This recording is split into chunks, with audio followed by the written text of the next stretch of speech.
Back to another episode of Unravelling Toxic Masculinity. In this one, I am responding to one of the comments that was on one of the videos that I made previously. So this one comes from user James Morris 1952.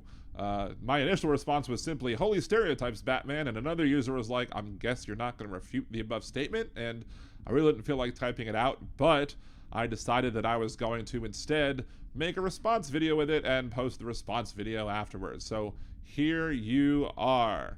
So it says, most high-power jobs are held by men because to get these jobs, you have to be incredibly driven to work long hours and to be aggressive to climb up the pole. And if you take 1,000 people, the top 10 most aggressive driven people who will work the long hours tend to be mostly men. It's not like if you're a man, you'll just be given the job.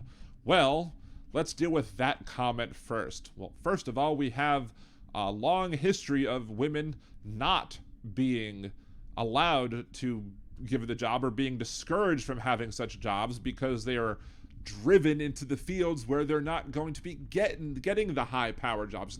They weren't trained for those high power jobs. So it was very rare to see women climbing the ladder to those jobs because when they tried to, they were discouraged from doing so, either early on by saying, "Oh, don't you want to do this instead," or things like that, or just simply just encouraged to just do other things anyway before they'd even got to that point. But then otherwise, you also have the situation where when women would be driven, when women are driven, they're not called driven, they're called aggressive or bossy. There's other words that are used to describe women who have those same characteristics that men do because they don't like when women have those characteristics. So not only do the driven women have to deal with the ingrained sexism that exists already in our society that works to prevent them from reaching those high-powered jobs, and not only are they pushed away from the careers that would have them be able to get those high power jobs, not only do they have to work twice as hard to be able to get to those high power jobs, when they're when they're driven, so to speak, they are demeaned for being aggressive or bossy. They're demeaned as a negative. They're viewed as having negative traits because they're women and they're not supposed to be like that. So that's one of the reasons. So then that's very not only just demeaning to the people, that makes them not want to then try to get there. I mean, some people are still going to do it anyway.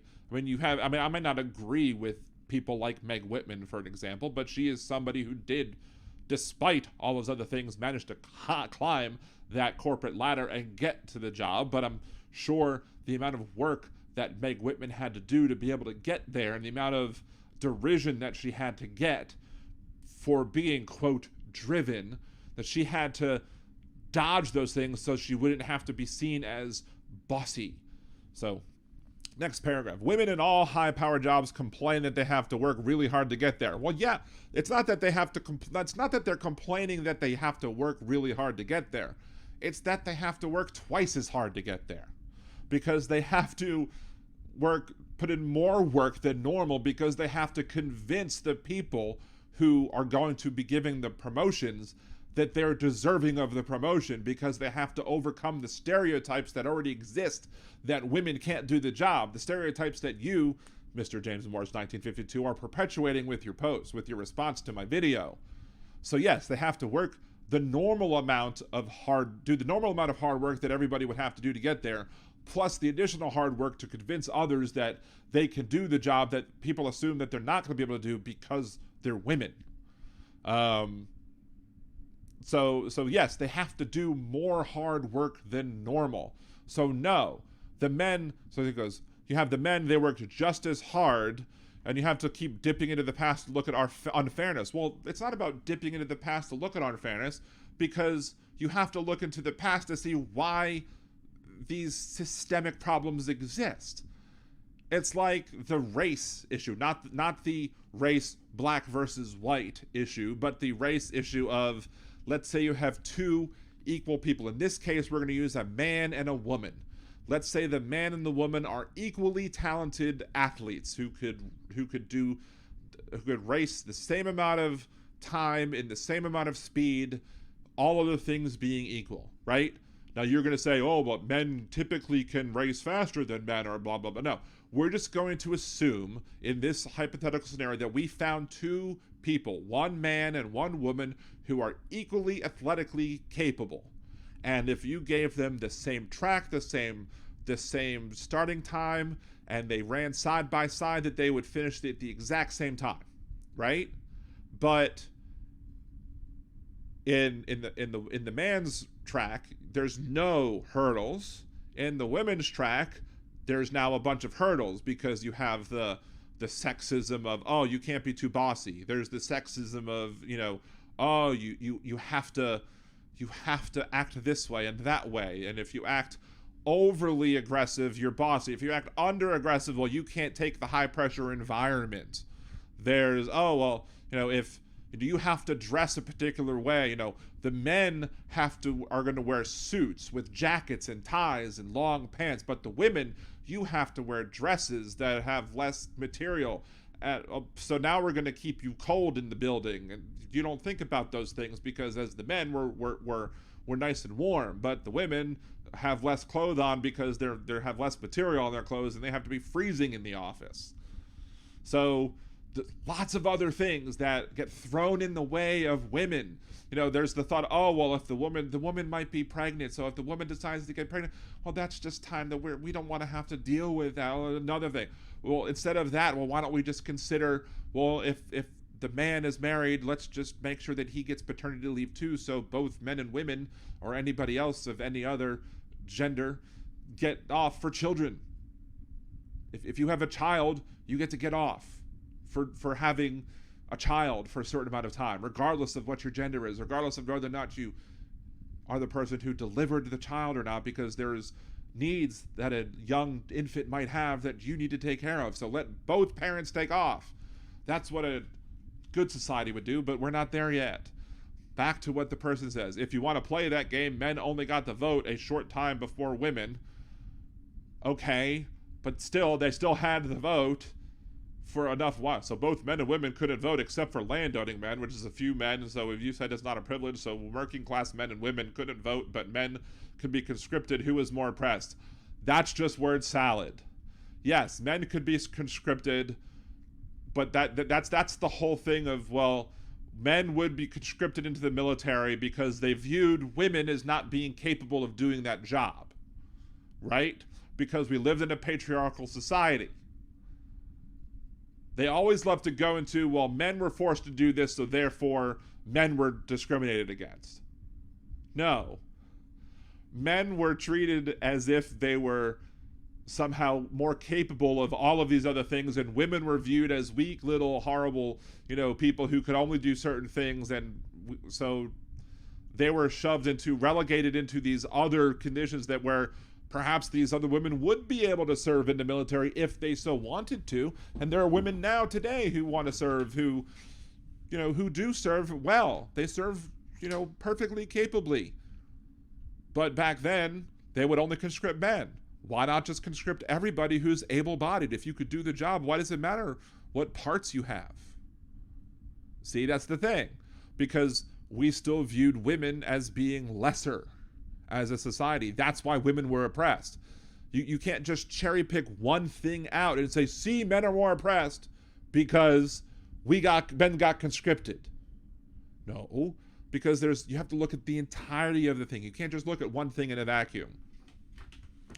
Let's see. He goes, you said you agreed with her that we can't take the average when you said earlier that privilege is the average, so you are willing to judge a privilege on average but nothing else. No, that's not what I said. I said privilege is about averages. So when it comes to privilege, yes, privilege is about what the average person has to deal with. So on average, a person with privilege has to deal with less hurdles than a person without privilege. But that doesn't mean that you should treat an individual that you should look at a person and say, that person is incapable of doing something because they are part of a group. There's two completely different lines of thought there.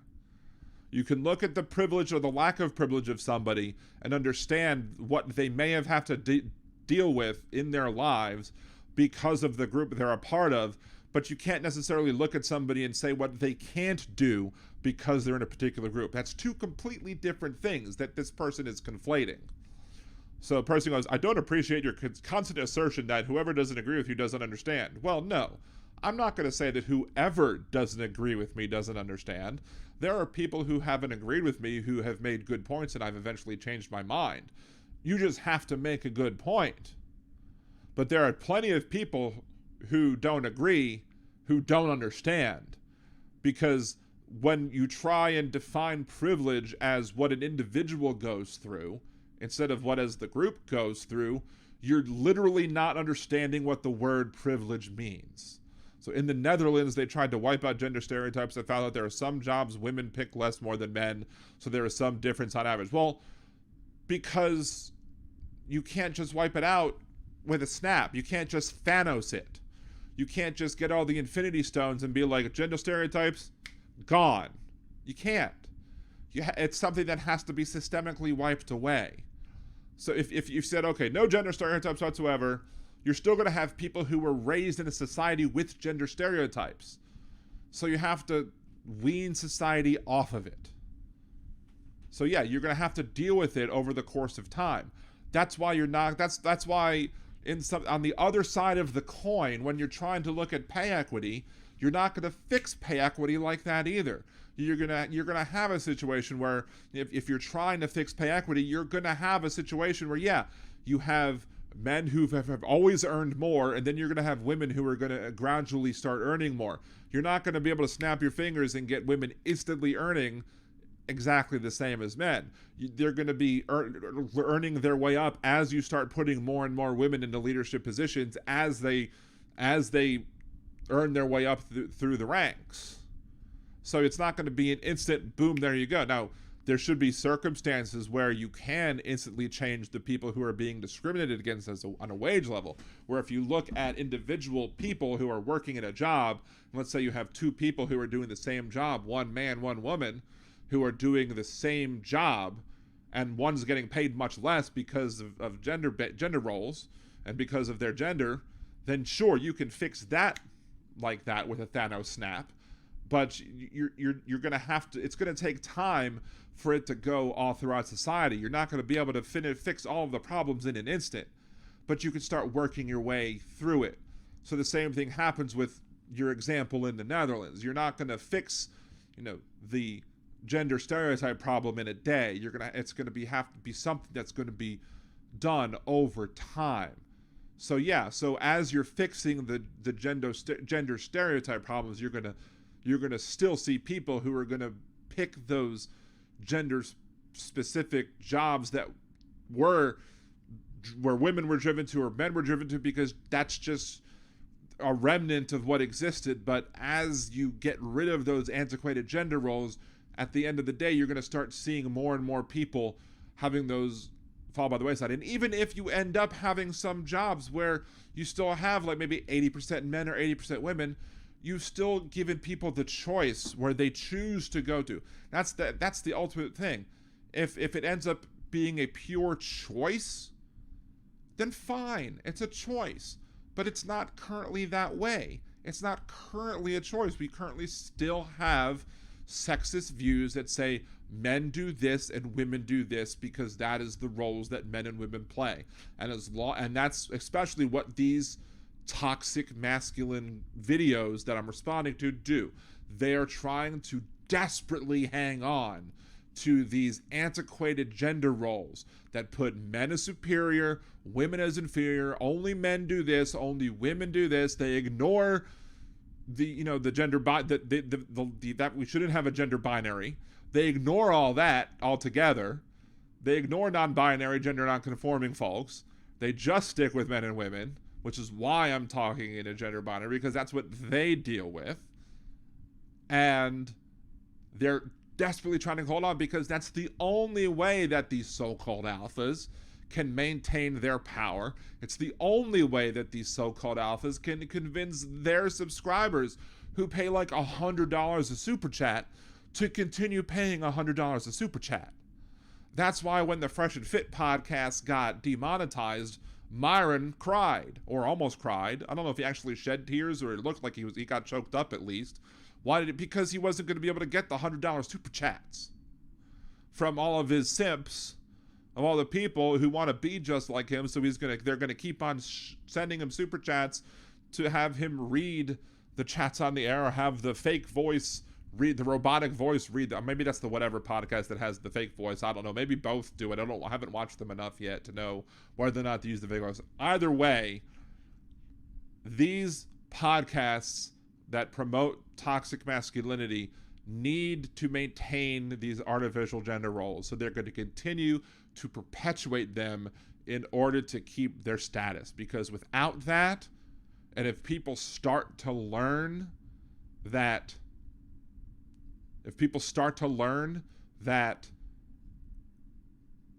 these people aren't right, that these people don't really have it the right way, aren't really, speaking the truth, and that they're misleading their followers, they're going to start losing their followers. They're going to start losing their gravy train.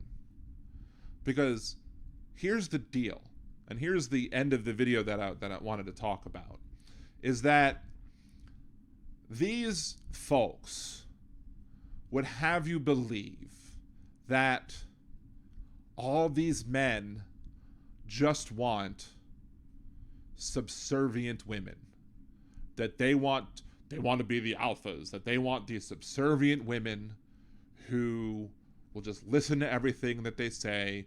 They don't want equal partners, that they don't care about having somebody who loves and care about them. All they want is, as I said in a previous video, walking, talking vaginas and uteruses. They want somebody who's going to be there, who's going to look attractive, who's going to give them sex whenever they want, who's going to give them children, and who otherwise is just going to listen and obey to everything that they say, because that's what they preach women should do to the so-called alpha male. And they've misled their audience into thinking, well, yeah, that's what I should want, yeah. But in reality, I think that, I'm sure a lot of their audience just really want that too. But I'm sure deep down, there's probably a good portion of their audience who, if they really thought about it, would really just want somebody to have a good partnership with somebody. You can't have a partnership with somebody if that person isn't your equal. Now, that person doesn't have to be your equal because they both bring the same amount of money in. That's not how you define equality in a relationship. That person just has to be the equal in that you both come to the table and you form a partnership. You form a whole. You're two parts of a whole, and you fit together as one, right? Let's look at my wife for an example. My wife is a wonderful person. I wouldn't want my wife to be somebody who was just subservient to me. I wouldn't want my wife to be somebody who was somebody that just listened to everything I said and did nothing. I mean, we joke around that she never listens to what I say, and then that's the running joke. But at the end of the day, she does listen to what I say when it comes to, my opinion about things. There was one time we were she went to some political thing where she was like, it was like a survey group or something, and somebody was making some points about some politician that they were surveying about, and this person was like, oh, well, this politician did this, this, and this, and then she goes, well, no, that's not true, because in reality he did this, this, this, this, and this. And I was like, you really do listen to me. That's awesome. But that's listening to me in that she absorbed what I said and respected me enough to hear what I was saying. She did. It's not a matter of obeying. That's what these toxic folk want. They want women who obey them. I don't want somebody who is going to obey me. I want somebody who's going to be my equal partner. I want somebody who is going to, where we can sit down and we can make a decision together on something, and we can come to a joint decision on how we raise our children, on if we're gonna, like, these people, like, if they were gonna, like, buy a house to, I almost said together. They wouldn't buy a house together. These people would be like, okay, we're gonna get a new house and I'm gonna buy it and you're gonna be happy with it, whatever I pick. That's what these people would do. I would want, if we were to move, I would want to go with my wife and say, what do you want? What do I want? Let's go look at these houses together and we're going to make the decision on what we think is the best for the both of us. Because you can't have a partnership with somebody who is subservient. You can only have a partnership with somebody who is you view as your equal. And only somebody who is your equal will be somebody who can stand up for you and have your back. Only somebody that is your equal will be somebody who will stand up for you when you need it. Because nobody, I don't care how manly of a man you think you are, nobody is that strong of a person that you don't have to lean on anybody anytime. Nobody is that strong of a person where you can make it through life without leaning on anybody at all.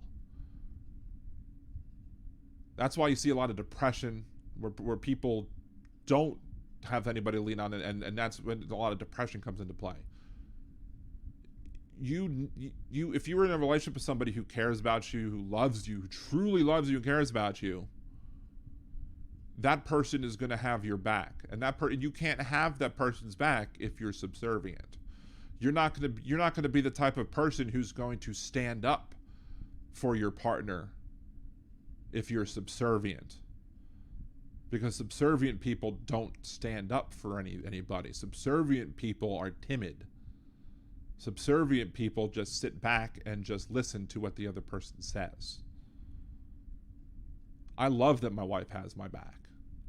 I love that if she needs to, if I need her to, that she will go handle business. Does that mean that I always need her to handle business? No. There are times when she needs me to handle business and I will handle business. There are times where I will handle my own business. And there are times where she will handle her own business.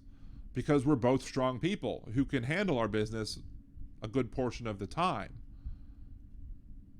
But we know that we can rely on each other because we're a relationship of equals. And that should be the ultimate goal.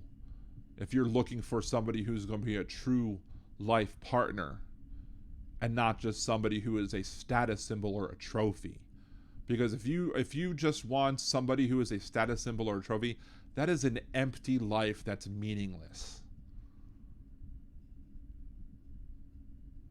But that's what these people who are in these videos, the whatever podcasts, the Fresh and Fit podcast, all these other people, that's what they're selling. A meaningless life of triviality. And they're selling this to their listeners who are buying it up, who think that and they're selling it, they're snake oil salesmen. They're making it look like it's the best thing since sliced bread. They're painting it up and making it look like it's the greatest thing ever. Sure, why wouldn't I as a 30-something-year-old incel love to know how to date an 18 to 21-year-old who's a hottie or whatever? Why wouldn't I love to know how to do that? So I'm going to continue to give these people $100 super chats so I can hopefully be seen by Myron or whoever.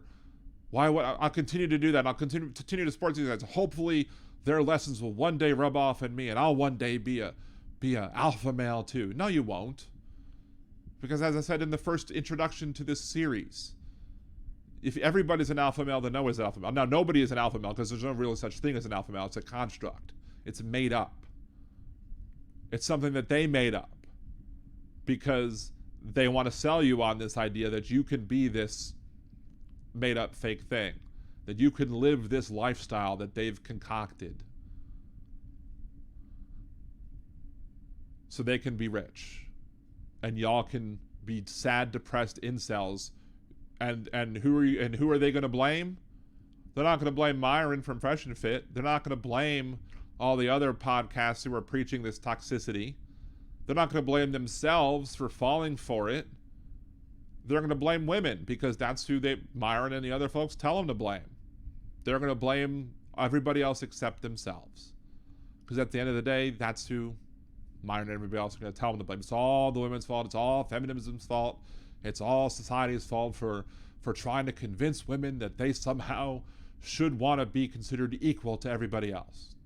And they shouldn't want to be subservient to people. Well, they're selling this life of emptiness and vapid culture, and it's not for me, but it's not for a lot of people as well. So that's why I'm making this. One of the reasons I'm making this video. Last week I talked about why I'm making this video series, and one of the reasons I'm making the video series is because I want it to be there for my boys as an example of what not to do in relationships. But I also wanted to be there to help explain to these people who are being conned, because you're being conned into thinking that this is how to find marriage. This is how to find somebody who you're going to marry. This is how to be happy. You're not going to be happy. This is not the way to. The way to be happy is not to find somebody who is going to just obey you and follow you, and listen to your every command. That's not happiness. The way to be happy is to find somebody, again, who has your back, who is going to be your partner, who is going to love you and care for you for who you are, not for what you can give them. And if you find that, that's truly happy. But the only way you can find that is if you stop listening to these asshats and start reflecting on yourself and learning, first of all, how to love yourself, and second of all, learning how to treat other people with respect, because you're not going to find somebody who's going to love you and care for you and respect you and have your back if you don't know how to respect them first. Anyway, what are your thoughts on this video, on the initial thoughts in response to Mr. James Morris 1952, or my response or my thoughts, comments afterwards? Leave your comments below, like and share, and remember to subscribe to the channel, and thank you very much and have a good day.